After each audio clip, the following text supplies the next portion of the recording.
Funding for this program is made possible by Burke Nursery and Garden Center in Burke, Virginia. You'll find trees and shrubs, perennials and annuals, water garden supplies, houseplants, and bird and gardening supplies. Burke Nursery also provides landscape, plant diagnostic, and installation services, and much more. For more information, you can check out their website or call 703-323-1188.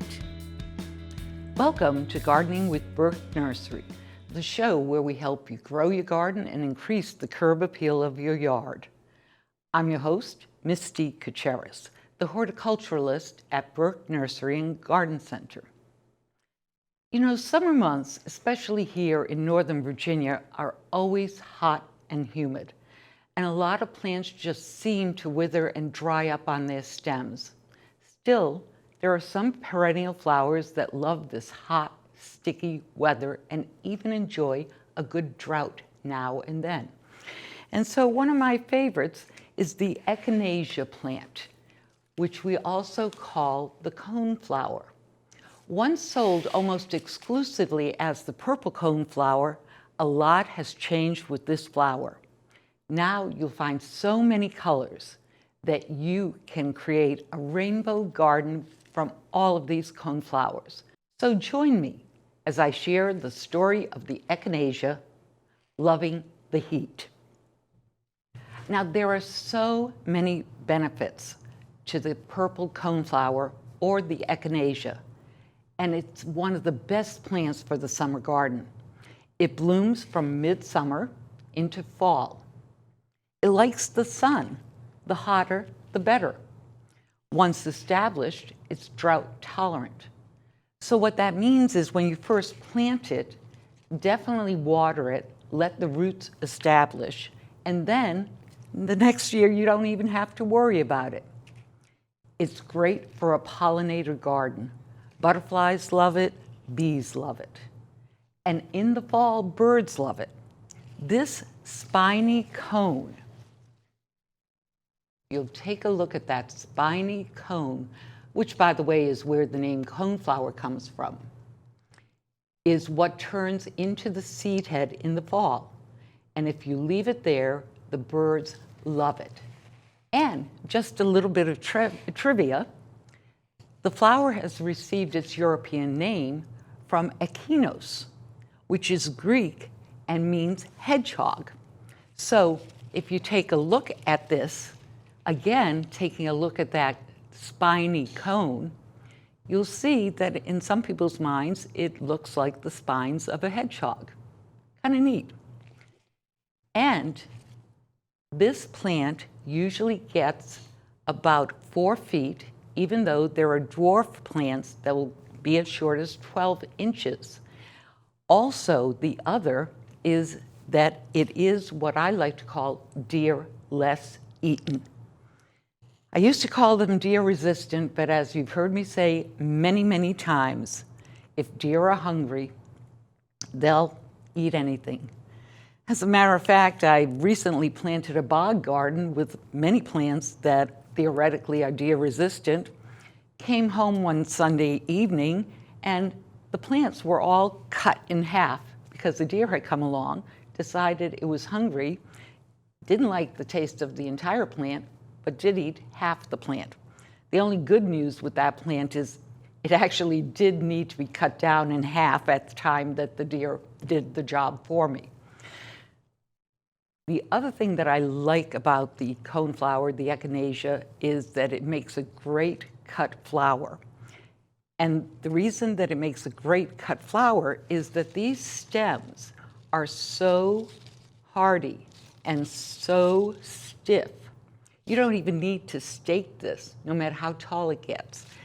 And it grows in any soil condition, which is especially important for us here in Northern Virginia because we have the clay soil. Also, to me, the most important is that it is native to the United States, both the eastern portion of the United States as well as the central portion of the United States. As a native plant, Echinacea has been utilized as both an herb and a botanical remedy by Native Americans for centuries. Native Americans used different parts of the echinacea, from the roots to the leaves to even the flowers, as an antiseptic, a pain reliever. They used it for insect and poisonous snakebite treatment. They also used it to treat toothaches, sore throats, wounds, mumps, smallpox, and measles. Well, by the late 1800s, the use of echinacea as a remedy spread to Europe. It was even listed in the U.S. National Formulary from 1916 to 1950. Today, many people in Europe and North America use echinacea for common colds. While many individuals share anecdotal information on the value of echinacea, I do have to admit that the clinical studies have been a bit inconclusive. If you are interested in learning more about some of these clinical trials, you can actually go to the U.S. National Library of Medicine at the National Institutes of Health. For a while, the echinacea plant was seen as old-fashioned.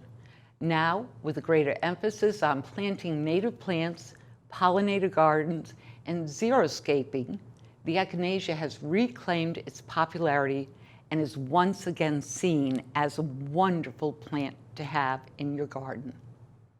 So what I'd like to do now is share with you the various echinaceas that I have in front of me and describe to you a little bit about their habit.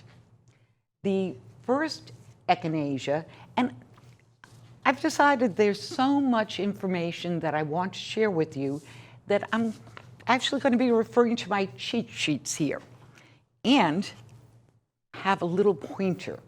So the first, as I already mentioned, the purple echinacea. The purple echinacea was the most favorite color.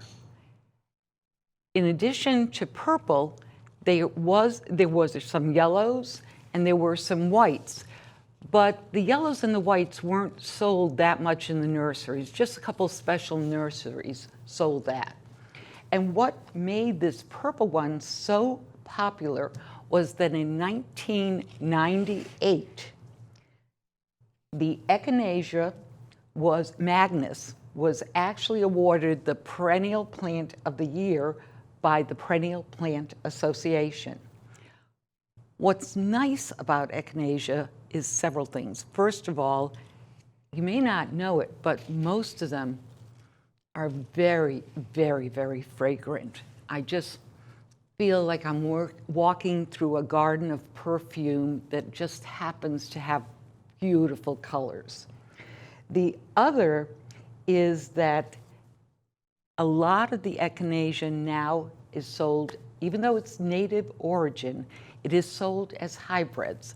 So that's why we can have all these wonderful colors. And this first one that I want to show you is called the Purple Emperor. This one is about 15 to 18 inches tall.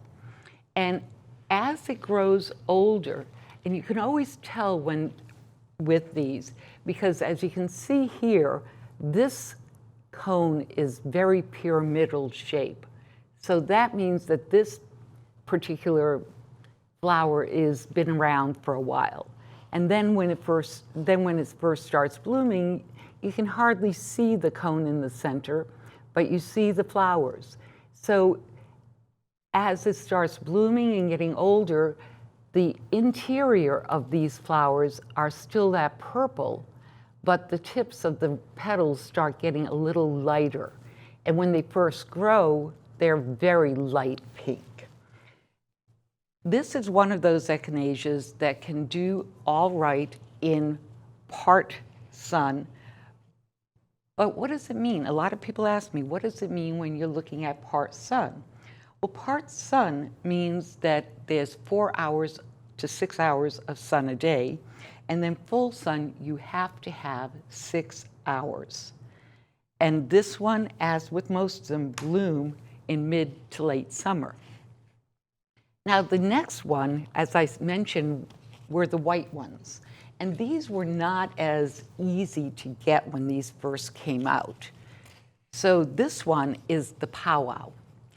And not only is this white, but if you look at the cone is almost a little yellow, where this one, the Kismet, it's also white, but the cone, if you look at the cone here, the cone is almost a lime green. So what's really fascinating is that you can get white flowers, but you can also find that the cones are different to give it a different look. So the powwow, this gets about 2 feet tall, and it blooms. This is an early bloomer. So if you want your echinacea that blooms earlier, then consider the powwow, because that blooms as early as May. Meanwhile, the Kismet, again, like I said, the white one, this tends to bloom from summer to fall. And the other thing that I forgot to mention about echinacea, almost any plant, but echinacea as well, is that it works beautifully if you have a patio garden, so you can actually grow these in containers. Now, another color that I'd like to share with you is the yellow. So let me move these aside. And the first one is the mellow yellow, or mellow yellows.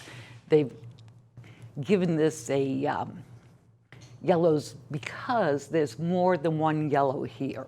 So this one has a light yellow here, and then it also has a darker yellow right there. So some of your coneflowers will actually have different colors. They're kind of all in the same family, but slightly different shades of that color, just like the mellow yellows has. And this one is truer to what you'll see in nature, because in nature, most of your coneflowers, your echinacea, are 4 feet, 3 feet tall, and this one definitely can get up to 3 feet tall. The other yellow, this is called Yellow My Darling, and this one is 2 feet tall, and all of these now are blooming basically in the mid to late summer. And this one, if you look at the cone is the same color as the actual petals are. And this one, if I didn't say this, this one gets to about 2 feet tall. And this is another one that actually likes the part sun as well as the full sun. Now, I talked about the purple being around for a while. I talked about the whites and the yellows that have been around for a while. But over the last several years, a whole new crop of plants have come in phenomenal colors. And so this one is the sombrero hot coral. And this one is also about 2 feet tall. And it also operates both in part sun to full sun, or grows, not operates, grows. And this is another one that can be an early bloomer, that can bloom from spring to summer. This is another one that if you look at the cones, you'll notice that the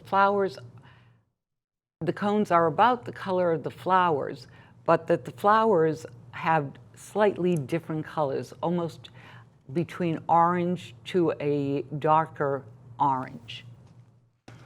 And then the baby of the litter, so to speak, is the saffron. The saffron actually is only about 12 inches tall. And the saffron really is great for your container. It definitely needs the full sun. It starts blooming in June. It goes through October with its blooms, so it's a little bit later. But this is another phenomenal echinacea. And again, the petals match the cones just beautifully. Now, about 2003, and this is kind of really an interesting story, and I'm going to pull this one over here. And actually, it occurred before 2003. In about 1998, what happened was someone from Europe went out to his garden to look at his echinacea, and lo and behold, he found an echinacea that was what we call a double bloomer. And this here, Sunny Days Lemon, is one of the examples of the double bloomers that you'll find. Let me move that out of the way. And technically, what we have here are floret discs and floret rays. And so what that means is, even though that's a seed head, that still has the same energy as the petal has. And so what happens is you have the petals here, and then you have little petals that basically have grown on the cone, on the spiny cone. And that's why these are called double flowers. And this flower right here, is actually what we call spent. So that flower is already gone. That's why it's brown. That's why it doesn't really have any petals. But I left that on there because what I wanted to do is I wanted to show you the care that you give these is to deadhead them when you have the flowers that have died. And deadheading is very easy. So you find where the flower is, and you find the stalk, and then you go to the first leaf, above the first leaf, and you just clip it. And that'll help keep it bloom throughout the summer. If I didn't want to deadhead it, I could have left the seed head on so that the birds could have that and they could eat the seeds. But what I'm going to do in this case is I'm going to take this flower that I deadheaded, and I'm going to figure out how to open up these bags. There. I have a plastic bag here, a Ziploc bag. I'm going to stick this in the Ziploc bag like this, and I'm not going to close the Ziploc bag all the way. I'm just going to leave it slightly open so a little air can get to that. And what I'm going to do is leave it in the Ziploc bag until it's totally dry. Once this is totally dry, the seeds are literally going to fall off this cone. And then I'm just going to throw those seeds back into my garden come spring and see what kind of echinacea that I get out of those seed heads.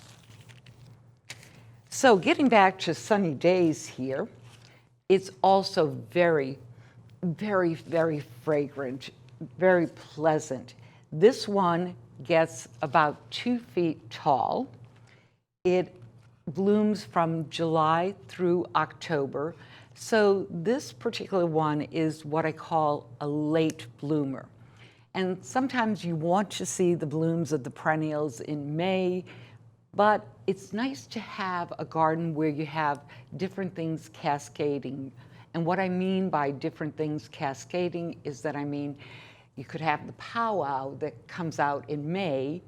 You could go with perhaps your traditional echinacea will also come out maybe May, definitely come out in June, and then maybe some of the ones that come out in July, such as this Sunny Days. And another fun double blooming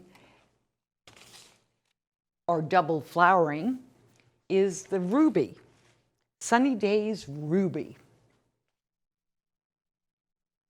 This one actually flowers slightly differently than the double flowers are slightly different than the Sunny Days Lemon. I'm just going to call these for short, lemon and ruby here. So what I mean is, when I had initially shown you the lemon, the disc floret had all the little flowers on it throughout the entire disc. But this one here is somewhat different. It starts getting its little florets on part of the cone. But what happens is that the center will remain spiny. So in some ways, this is almost just a half a double instead of a full double. But it is very gorgeous. And like the lemon, it also is what I call a late bloomer, blooming July through October. So I perhaps could have brought in so many more coneflowers, but unfortunately there was only so much room in my car, and so some of them had to stay home. But the nice thing about coneflowers or echinacea is, in addition to making a wonderful sun garden, they do like to spread. And so when they spread, some people have asked me, when is the best time to divide them? Because a lot of these may grow 2 feet tall, 3 feet tall, but they could also spread 2 feet, 3 feet. And so fall is the best time to divide them. And you would divide these plants just like you divide any plant. You just take your shovel, put it down into the ground, and then just pull them apart and replant them where you want to replant them. Another way is the technique that I already mentioned. If you want to deadhead them, be sure that you take that spent flower, that cone, and put it in a plastic bag and just wait for those seeds. They'll come out, and like I said, you can spread them in the spring. And the third way is you can do what my neighbor did. By the way, the picture that you see of these echinaceas are from his garden. And he said I could take pictures of his garden as long as I gave him credit. So Marty, these pictures, thank you very much. Appreciate it. What he did is he bought wildflower seeds, and he just threw them out throughout his various gardens. And that was last year. And they grew last year, but he thought that he had annual seeds. And these are actually perennials, which means these plants come back every year. So when he saw them coming up, thought they were weeds. The good news is he decided to wait. And now he has an entire area filled with the native echinacea, the native purple coneflower.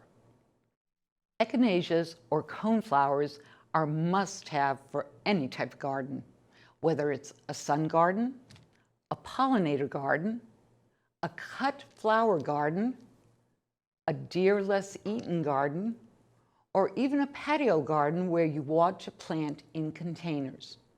With all of these color choices, this plant will make a splash in your yard no matter which hybrid you choose.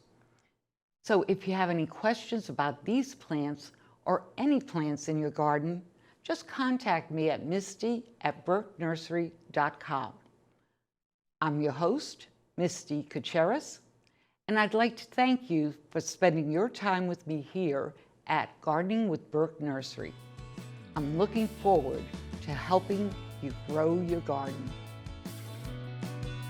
Funding for this program is made possible by Burke Nursery and Garden Center in Burke, Virginia. You'll find trees and shrubs, perennials and annuals, water garden supplies, houseplants, and bird and gardening supplies. Burke Nursery also provides landscape, plant diagnostic, and installation services, and much more. For more information, you can check out their website or call 703-323-1188.